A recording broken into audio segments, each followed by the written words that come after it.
This episode of The Modern Rogue brought to you by NordPass. Head on over to nordpass.com/rogue, sign up for a 2-year plan, get 70% off, plus 1 month free. I assume that's like free time. You get free time. I can't back that up. It's probably a free service.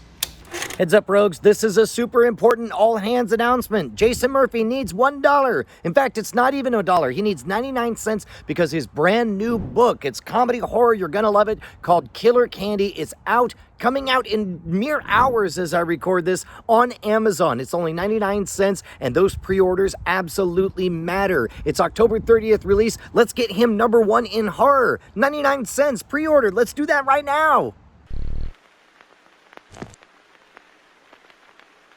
Hey man, we got articles over at modernrogue.com. Oh, it's so tasty to say the short version. We don't have to say the Modern Rogue. Yeah, that was wasting a lot of time.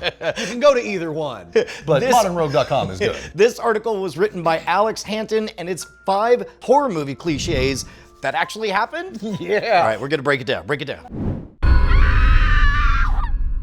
So, 14th century sucked. Full stop. Yes. I mean, you think 2020 is rough. The 14th century. No Nintendo DS, no Switch. There's no Switch. There's no no Mario was a living plumber. No. Yeah. No, they didn't, I don't even know that they had good plumbing then. Mario was just some dude with pustules on his face.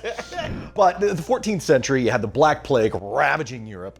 It was a real bummer of a time to be alive. You had actual ghost ships that would just randomly float up to your docks, and everybody's dead. Time to start unloading, and then you get halfway through, you're like, ooh, I guess they're transporting bodies as well. Where's the captain on this? Oh my God, this is a ghost ship. Yes. You would see, apparently in the North Sea, just ships drifting, and everyone thought, oh, that's bad, because they started to realize that everyone started to get the plague whenever these ships would dock. Well, what would happen would be that first the mice die, then the fleas living on the mice are like, well, this ain't no good. Hey, those are kind of cool. And they would hop on the humans. Humans would all get the plague. Ghost ship that may or may not make it to port. Yeah, see, but you're talking about science. Everyone thinks this boat comes and it kills everyone because spirits get off of it. Because blueberries are worse than chocula. First and foremost, it's got to be our #1, right? That's a good one. Pretty creepy, though. Yeah, I'm thinking of a number of movies that are similar to that. Ghost Ship, Death Ship, Night of the Seagulls. The Black Hole. There it is. Nailed it. What's scarier than a Frankenstein? A Scottish Frankenstein who actually existed. Oh, it's Frankenstein! No. They found all of these bones that were clearly assembled from up to, what, a half dozen different people? Like jawbones that don't match. You're like, those don't go together. And where was it? It was in Southeast in the Outer Hebrides. They dug up some bodies that were in a bog. They found them beneath an ancient house. I feel like you just teleported me there just now.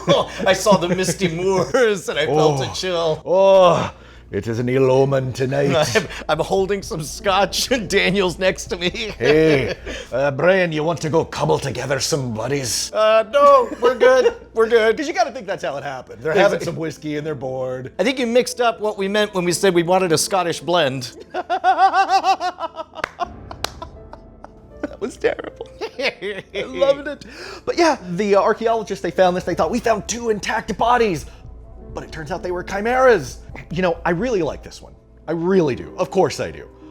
But without knowing the motives of who did this, I kind of like the ghost ship better. This only makes it better for me because now, on top of something creepy and gross, we have a genuine mystery. It's like we will never know why, or maybe we will find out someday why. I mean, the ghost ship, it's like, we get it. Everybody dies on the ship. Maybe you got a Marie Celeste and everybody jumps off because they're afraid of a fire or something and it just sort of drifts into port. There's enough explanations on there. This is like, man, y'all f***ed up. like that's all I got. It's like they're out in the misty moors just stapling bodies together. Too weird. This is my #1. Was it science? Was it a ritual? Were they bored?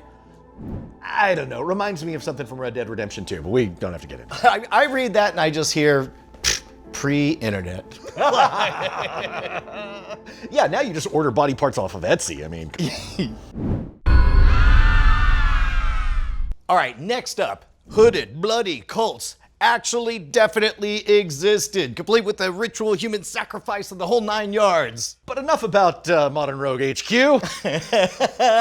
So again, 14th century, to put it bluntly, sucked. Yep. And so everyone was trying to think of why this was happening. They were blaming the devil and everything, the Book of Revelations. And you had the Order of the Flagellants come through. These are the people who cracked the code. They're like, oh, it's us. We're bad. We sinned. We should fix that. What's a good way to fix it?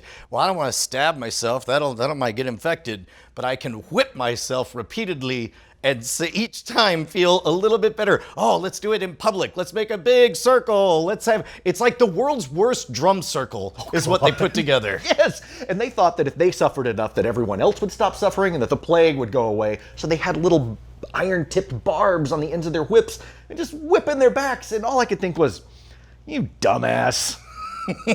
Nowadays, we call them internet commenters. No, I think reading the comments is self-flagellation. Oh, sorry. These guys bottom of my list. Yeah, me too. They're just dumb. Yeah. All right, this is of particular interest to you as a novelist. How do you feel about the novelist who used the "I couldn't have done it because I wrote it in my book" defense? First thing I think about is I'm going to have a disclaimer at the beginning of every book. It's like, this is in no way a confession. Or an alibi. Of lycanthropy, I guess. The literal plot of, Basic Instinct and... Secret Window. Yeah. And what they don't mention is OJ's If I Did It. Yeah.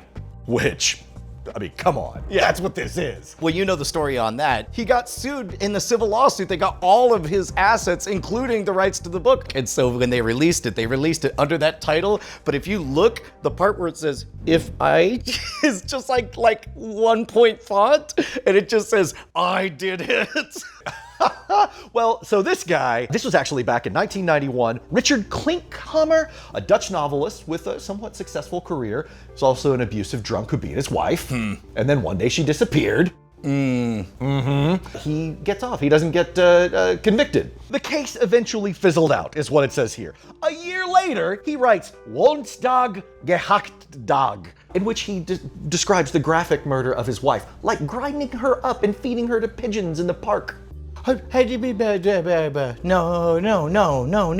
I don't know who's stupider, this guy or the flagellant. You're supposed to write the horrifying novel first so that you can use it as defense, as saying, how could I be so stupid as to write my method and then do it? Or write something about vampires. Yeah, or substitute robots for pigeons. At least change the names. Oh, God. He actually, instead of getting ostracized, everyone thinks, oh, well, this is quite interesting. So then he starts circulating through literary circles. Yeah. Where is this? Holland, Dutchland. Yeah. It's because they were all high. Yeah. Oh, that might. Yeah. But then guess what? They find his wife's body. Oh. In the garden. Oh, not in the bellies of all the pigeons. No, they find her body. He totally killed her. Yeah. And then the publishers that had previously turned down his gruesome book, they were like, let's talk. Well, maybe we will publish it. Wait. They published it after the thing? I don't know if they published it, but they did talk to him, showed renewed interest, oh, this was actually an autobiography. Oh, okay. Terrible. Everybody's terrible. Last place. Bottom of the list for me, for Yeah, sure. I don't like it. That's even worse than the flagellants, because it's like, man, you'd gotten away with it, you dingus. You dingus! And of course we have the trope of the killer in the middle of nowhere. The hills have eyes, the creepy person up on the hill. The Hansel and Gretel story, how many horror movies are based on, hey, let's go this way, we get lost and eaten. I assume that it happened so often that it became a cliche. I mean, it filtered down to children's cautionary tales. In the article, it mentions how, just like in The Hills Have Eyes, what they don't mention is The Hills Have Eyes actually happened with the Sawney Bean family. And so this references another horror that was actually real. Dude, people are bad. They're bad and terrible and scary. And this one actually is, I think, maybe one of the most scary. Certainly scarier than an author who feeds pigeons. I'm gonna put the author who wrote his dumb plan to feed his wife to pigeons at the very bottom. Above that, I'm gonna put the bloody cultists because, you know, yeah, weirdos in groups. I mean, they're, one second you're LARPing, next thing you know, they're stabbing and whatever. Black Plague LARPing was the flagellants. Yeah, that's right. all. And then I'm gonna put the weirdo on the hill, like, oh, hello, travelers, stick around a while and listen. Yeah. And then above that, I'm gonna put Frankenstein's #1, Ghost Ships is #2. Okay, because my list, similar to yours, Ghost Ship #1, Frankenstein #2. Outside of that, we're in alignment. I think we're simpatico on that. Awesome. Now die! So, more like co-host ship. Ah! So if you can think of any other real life horrors that are like horror movie cliches, tell us in the comments below, or tell us your rankings of these, and find more articles at modernrogue.com. Or the Modern Rogue. We don't want to tell you what to do. Type that extra article if you need.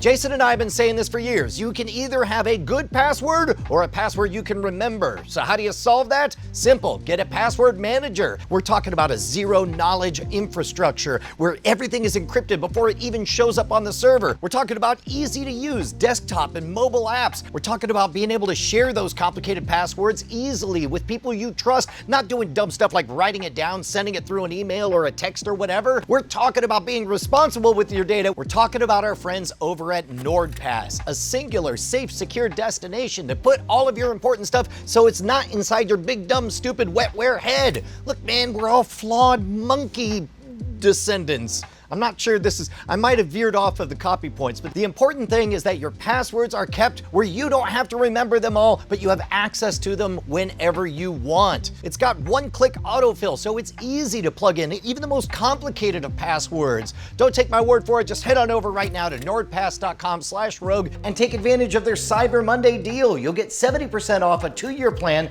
plus 1 month for free. That's like 2 years and a month. I'm smart with math. I can do that much.